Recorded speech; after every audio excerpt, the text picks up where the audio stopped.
അരളിയിലൊരു കിളി കൊഞ്ചിപ്പാടി അന്നേരം ഒരു സുന്ദരിയാടി.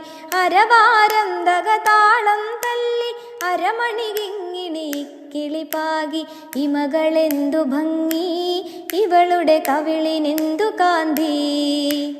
അതരമാതൃമധുരം നുകരാൻ ഭാഗ്യമേകു ഭവതി. ചെണ്ടുമല്ലികപ്പൂ കണ്ടാൽ ചന്തമില്ല കരളേ.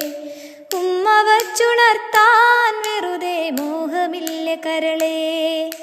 വിശ്രവസ്സു മാമുനി തന്നരികെ വിശ്വവിലാസിനി കഥനം തുടരെ. പുത്രാർത്ഥിനിയാമിവളിലെ ദുഃഖം തീർപ്പാൻ വഴിയില്ലേ മുനി സ്വൽപ്പം. ചെണ്ടുമല്ലികപ്പൂ കണ്ടാൽ ചന്തമില്ല കരളേ. ഉമ്മ വച്ചുണർത്താൻ വെറുതെ മോഹമില്ല കരളേ.